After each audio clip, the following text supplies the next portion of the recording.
Hi, guys. Welcome to another episode of Talk It with Ruth. I'm your host. My name is Ruth. It's TWR again, and I'm welcoming you to another segment of my podcast. So, what has been happening this week? What I will say about this week has been, in terms of what's going on. We've had a new single come out by Adekunle Gold. Adekunle Gold is probably one of the artists that I would say is he's out there and he's so versatile. And the new song he's brought there are two people on that song. There are two artists on that song. There's Adewale Ayuba and there is Yinka Ayefele on the song, and he sort of revitalized a part of our childhood, our Fuji childhoods, where you used to dance with your shoulders were like this when you were doing this, when you were dancing the songs. Songs that your parents used to listen to and you were jiving in the back, basically. He sort of brought back that old school memory of, your childhood memory, that just, filled with all sorts of interesting things, at the time. We're talking about, maybe 1990, maybe between the 90s, basically, the 90s period. That I'd probably say that's what his song symbolizes, the new singer symbolizes. And I think he deserves his flowers 110%. The song is really, really good. The video is on point. It's really, really good as well. So I'd probably say that for me, that has been the highlight of the week, because he had been showing snippets of what the song is, and it's come out and it's really, really good. I think the views on it right now is really, really good and very, very positive. Touches on your childhood that maybe you had once forgotten about. It's just revitalized it. And what else has been going on this week? This week as well, I'll probably say I'm cracking down on this 6-7 trend. Yeah, the 6-7 trend with my children. I'm cracking down on it. Every time I try and find out what it means, I'm just getting different conflicting information. There's something about there was a singer who did something with the song, and maybe chickens and goats were involved.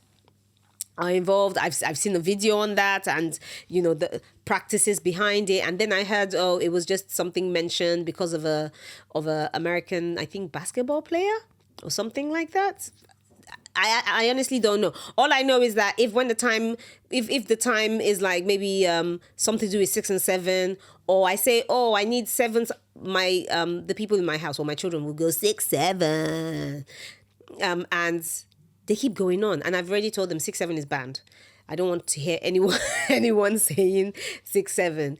I've just told them I don't want to know anything about it right now until we can determine what it actually means. I'm putting my foot down. I'm putting my footsies down on that. So no more 6-7 conversation. I don't want to hear anyone saying it. Although I'm saying it right now, but I'm only saying it because I'm talking to you guys.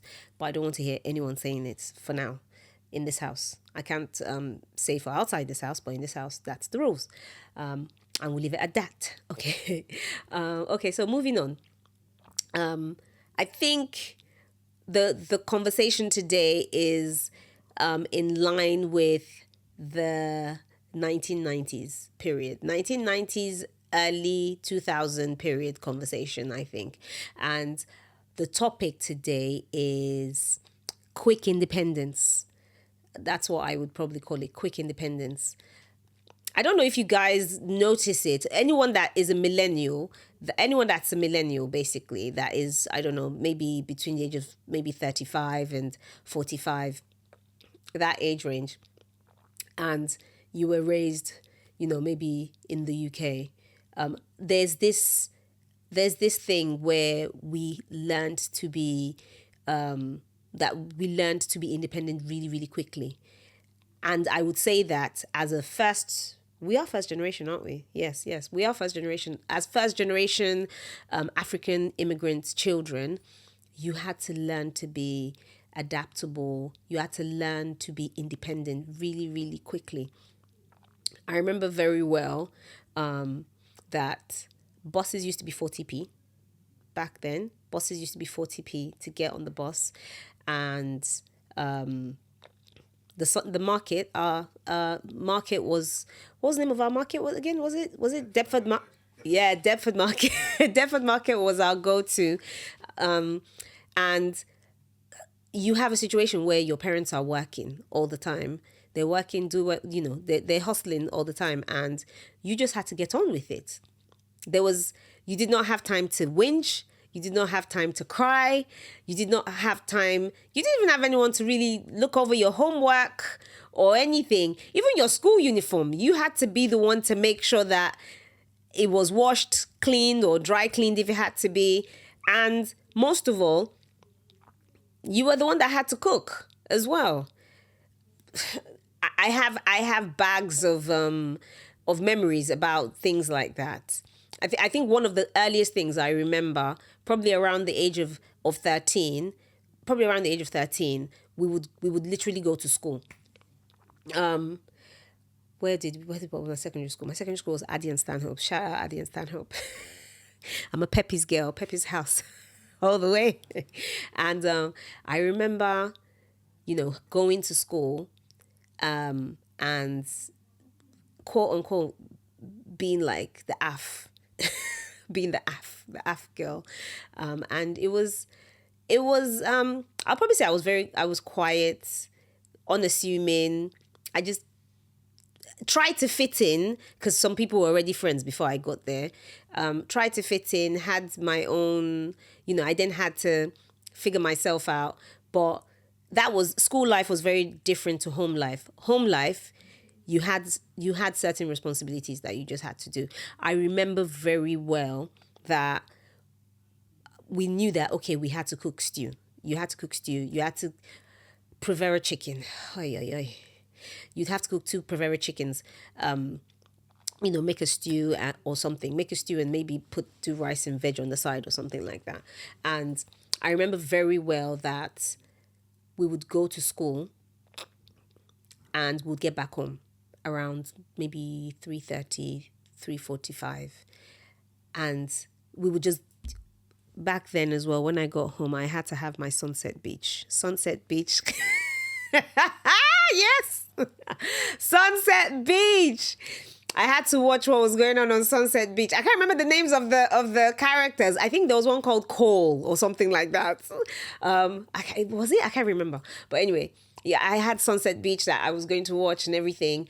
You'd watch that, maybe try and do your homework, and then it would be like 5:30, and my sister would then say, "Oh yeah, we need to start cooking." She would then say, "Did you bring out the chicken?" I'll be like, "No, I didn't bring out the chicken." "Did you bring out the chicken?" And she's like, "Oh God, we forgot to bring out the chicken. The chicken is frozen solid." Would then have to get it out of the freezer. Would then start boiling hot water and chucking hot water on the chicken for it to defrost. It would be partially defrosted. This is really dangerous, by the way. It would be partially defrosted. You then quickly put it in the pot and then put seasoning and everything and start boiling it. At the same time, somebody else is blending the pepper.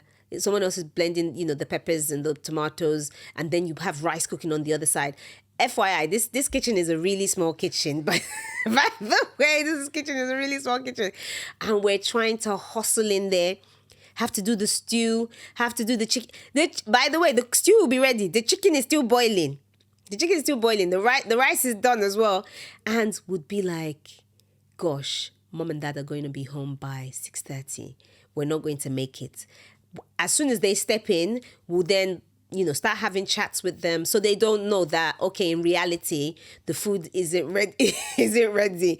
And we're just talking to the cooker that, please just boil this chicken. The chicken turns out tasty anyway. However, when my dad is then eating it, my dad would then say, isn't it a bit hard? He would say, oh no, it's the hard chicken. That's why it's hard like that. And there were some days that we just did not make it. And I would then tell my sister, you know what, let's make some sort of like sausage sauce and chop peppers into it and whatever. And my parents would then say, oh, we're having something different tonight. And we say, yes, but they don't realize it's because we forgot to take out the chicken and cook it and everything. We just had so much responsibility put on us at that time. But for us, it was very, very normal. It was very normal to be cooking. It was very normal to be cleaning. On Saturdays, my parents would, they'd give us money and they would say, okay, go and buy the food. And we would drive, no, not drive. We would take, not drive, we would take the bus to Peckham. We take the bus to Peckham. My little brother, with in hand as well, would carry our Ghana must go bag, and we would be on the bus 177 to Peckham to go and buy food. My sister was not good at pricing stuff and haggling, so she'd be like, I should go in. So I would be the one haggling on the price of meat. And just so you know, at this time, I think 1 kg of meat back then was maybe £2.50 or so. You can't even compare it to now. You can't compare the price of beef or anything or fish now to what it was back in 1998. I'm saying it and I feel really old. Yeah, like 1998, 1999 period. You can't compare the pricing of food then to food now. Just so you know, just to give you a bit of an insight, a can of tomato plum was 9p back then. A can of tomato plum was 9p, and it went up to, I can remember it even being 28p compared to today. I don't know how much a can of tomato plum is now. Maybe like 40 pence. Is it? Yeah, okay. When I buy like a box of 12, that's why. So I don't know how much the individual price is. But I remember tomato plum being 19p. I remember it being 9p. And the price has just gone up since then. But anyway, the conversation, going to Peckham with my little brother and my big sister, and we'd carry our Ghana must go, and we'll make our way past, I can't remember the name of the big store that was in Peckham. Was it Tesco then or Safeway? Was it Safe? Yeah, it was Safeway. That's what it was then. Massive store where bus 17 would drop you off. You would then walk in our jackets. 3 kids. We're all maybe between the age of 15 and 8. Yeah, like 15 and 8 or 9. My brother was about 8 or 9 years old. I was like 13. My sister was 15. I would make our way in there, and I'd be the one to go into the store, and I'd be like, I want shin, like cut it like this, cut it like that, blah blah blah, and I want tripe shaki, I want tripe, I want kidney, and they'll do everything for us. And before we then leave, obviously, for us back then, McDonald's was a luxury, so we would find. I remember we would look for like a Greg's. It was like a Greg's or one of those African stores. I would buy something really cheap for, £1 that we would share between ourselves. And we would carry our Ghana must goes. So my brother would give him one bag, a small bag. That, okay, you're just really small, take a small bag. And me and my sister would carry the big Ghana must go. And she'll carry on one side, I'll carry on one side. And we'd make our way back. And the worst times was when we got there and it's freezing and the bus is just gone. And you would just want to cry and would know, okay, the next bus is not for another 20 minutes or so. We'd then sit down at the bus. I don't know. I have no idea what that bus depot looks like now, but we would sit down there and wait for the next bus to come. And when the next bus came, we'd get on it. Bus 177 taking us back to, we could either get off, we used to usually get off closer to home, which was the bus stop right beside New Cross station. There was that bus stop, and then there was one further down as well. So we would get off on either one of them, whichever was the quickest for us to get home. We would then make the long walk. I would say it was long for us at that time, but now as an adult, it wasn't that long. We'd then walk all the way down to the house, and as we're going, me and my sister would then pause and stop because our fingers, when you're carrying it, your fingers here then start hurting, and we'd get home, would then unpack the meat, wash everything, and then pack them into bags, put them in the freezer, take out the one we're going to cook. We were so independent. We were the ones that decided what was going to be made in the house. We would decide, okay, this is what we're making, and it was just what it was. It was and my parents were just, they were always working, unfortunately, at that time. That you just had no choice. You had to grow up. You literally had to grow. If I think back to between the age of 13 and 16, I don't remember ever being invited to a party. Not once. And the only thing that I could go to was the school disco. And I used to look forward to going to the school disco. And I remember a particular time. I'm sorry. My producer is laughing because he knows what I'm about to say. I remember there was a particular disco I really, really wanted to go. And my dad said, yes, I could go. Like a month before, I bought the ticket. And I was like, yeah, I'm going to the school disco. And and then like, I think on the day in the morning, I said, oh, Dad, remember I'm going to school disco. He said, really? I said, oh, okay, no problem. Then it came time. I got dressed, everything. And I'm going to school disco. My dad wasn't like, hey, come here. Where are you going? And I was like, oh, I'm going to disco. He said, what disco? You did not tell me you were going to a disco. And I was like, but Dad, I told you I was going to school disco. I think it was supposed to start at maybe 7 o'clock. It's about maybe 7 till 10. Bear it in mind, my house to the school is 5 minutes. I don't know why you're laughing. My house to the school is 5 minutes. I must have been maybe 15 or 14 at the time, or thereabouts. And I was like, oh, but you told me I could go. My dad was like, no, you did not tell me. Bear it in mind, he's not at home. This is a Friday. He wasn't going to be at home. And he just said, no, you're not going to any school disco. I've changed my mind. Ha. I remember my heart sank. And my brother was consoling me. My sister was consoling because I really wanted to go. And as far as I knew, that particular disco, everybody was there from school. And it's just interesting how, people will see you in school and stuff, and they don't necessarily know the struggles you're facing at home. And for me, just trying to, yes, you trust me to cook, and you trust me to clean, and you trust me to do my work, etc. But when it then comes to having a social life, you're not necessarily given that same opportunity. You're not then given that same opportunity. And I feel that the way kids are growing up these days, they get so much more. They get so much more. Period. I don't think there's any way to put that conversation. They get a lot more in the sense that we're more concerned about their mental well-being, their emotional well-being, if they're doing well in school, if they're making good judgments when it comes to friends, just in general, that we want them to be well-adjusted, happy adults that believe in themselves. Because I can tell you for free, at that time, I felt, and also I was quote unquote heavier. I was heavier. So I did not feel confident in myself at that point in time. And to, the big blow then being, oh, you can't even go or anything.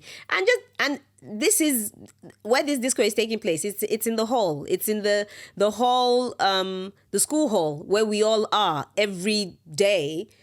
The only difference is the lights are off and there's a bit of disco, and they're doing some what were their songs back then? There was Spice Girls, Ultra, 5. Was it Take That? Yeah. They were still popping back then. Will Smith, na na na na na na na. Those are the kind of things that we were going to dance to anyway. And I just felt so gutted that I couldn't go. And I wouldn't necessarily say that it affected me. It just made me, I looked at my dad different after that a bit. Because I feel like he took that one opportunity away from me and I couldn't get it back. And I just thought to myself, so what's the point? What's the point? And now, when you talk about the Gen Alphas, because I have 2 Gen Alphas, if my first Gen Alpha came to me and said, Mommy, I have a party, I'll say, really? So who invited you? Oh, that's so nice. Oh, what do you want to wear? How do you want to do your hair? Blah, blah, blah. And believe it or not, a lot of the time when she's then going to go, she'll then come and say, oh, Mommy, what should I wear? I don't think I've picked a good outfit. Because what I do is I leave her to do her own thing, because I know that she will come back later and then, ask me for my opinion, and, what's the best thing for her to wear, how will she look, etc. Like, I feel like our generation as parents, some of us, well, not all of us, I would say some of us are a lot more encouraging, because we've been in those awkward situations, especially as teenagers. We've been in those awkward situations, and we don't necessarily want our children to experience it. I think they would experience a different layer to what we experienced. But ultimately, we want them to be independent. But I think the independence they're going to experience is very different to the independence that I experienced. Example now, back then, I was already taking the bus, I was already taking the train. If we wanted to, the first cinema I remember was the cinema in Peckham. That's one of the first cinemas that I remember. And it was like £3.50. After that, we then had a new cinema in Surrey Quays. Surrey Quays was a lot more swishy compared to Peckham. And it was, I can't remember if it was a UCI or something like that. I remember the first movie I watched there was Star Wars, and I slept because I'm not a Star Wars fan. I'm still not a Star Wars fan. No offense to anyone who's a Star Wars fan, but I think it was Star Wars that opened back then, and we went there and we watched it, and I slept for half of the movie, but it was great. Whereas like my kids, I would say that they can make decisions on if they want to go somewhere or they don't want to go. I think they're independent, but their independence is very different. Our independence came with responsibilities. Their independence is coming with decision making. Good decision making, because depending on the decisions you make, it will shape your life. So their decision making independence is very different to ours. Ours just came with manual labor and just being responsible. Whereas with them, I personally believe a lot of alpha kids are probably responsible, but their level of independence is a bit more different. If I tell my kids now, oh, we're going somewhere, we're taking the bus, I will get moans. My kids will say, can we please, can we drive there? That's where they're going. Like, can we drive? I don't want to take the train. But I'm enforcing it that you have to take the train. You have to learn to navigate your way around. It's very, very important. So yeah, I think that's for me. That's the top. That's been what I wanted to talk about today. Just that level of independence. I think what was probably different for me growing up was you were trusted to be independent in terms of catering to the house, but you were not given social independence. And for any well-rounded adult, I think social independence is so, so, so important, because that's what they will use to frame and form who they are. And the honest truth is, we were good kids. We were really, really good kids. We were very, very sensible kids. We were very sensible. We wouldn't have made any bad decisions or anything. And we were not peer pressurable. If that makes sense. We were not peer pressurable, because if you're an AF, you're growing up in an AF household, especially with the way that, the adults in our lives were, you just, honestly, you did not even have time to be silly. You just didn't have time. You didn't have time. I didn't have capacity for it. My life, especially, I'll probably say between that age of 16 and 19, my life was very, very structured, in the sense that I went to college. I had my part-time job, which I did on Wednesday and Saturday, and I went to choir practice on Wednesday, sometimes on Wednesday, and definitely on Friday. All my Fridays, I was in choir practice, and I loved choir. I loved choir so much. Sometimes we had blue suits, sometimes we had yellow suits, sometimes, and then maybe a pink scarf. It was really fun back then to be in choir. I enjoyed it, and being around all those adults. I think that's a conversation for another day. Or being around all those adults and the stuff they used to get. I'm not gonna have that conversation right now, but yeah, my life was really, really structured. So I didn't have time to hang out with anybody on a Saturday and Sundays. I was in church from morning till like 4:00, and then you start all over again on Monday. And for me, the thought process was I needed to go to university, so I didn't have time to play around. However, the people in my house had other ideas. They did not think we were socially responsible. I remember very well when I wanted to get at the time it was called one to one. I wanted to get a contract film. My father said, he said, Ruth, you're financially responsible, but you're not socially responsible. And I looked at him and I was just like, so I can earn money, but I can't then decide how I want to spend it. But that was their reasoning. Maybe he saw something that I didn't see. I don't know. I'll give him the benefit of the doubt. But at the time, it felt different to me. But anyway, just to wrap up on this on the topic for today, which was about being independent, being independence at the time, independence today. I think independence then, in growing up in the 90s, is very different to the independence we're experiencing in this year 2025. It's just a different layer, and I think what we experienced as first generational AFs born here and that have schooled here is very different to someone like my child's who's second generation. So I'll probably say I give her credit for a lot of I give my kids credit for a lot of things. And I think what I'm trying to do is drive them towards, social mobility. Just being social mobility, being independent in your own way, having your own mind. Because I feel like there's too much out there right now. AI, internet, etc. They're being fed so much that you have to just always try and remember who you are and where you're coming from, on or who you're coming from, where who you're coming from and where you see yourself going.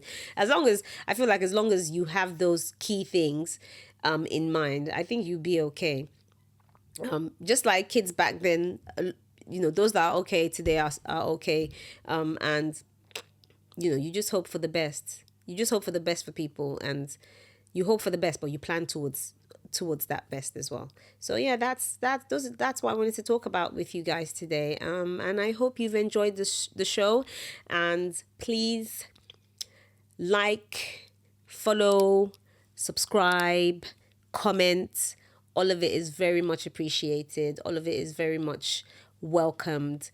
And this will be, I believe, the last show for 2025. You'll be seeing more from us at very soon. 2026 is going to be a smashing year, and I can't wait to showcase what's going to happen with you guys. Thank you so much for tuning in, and have an awesome rest of the year.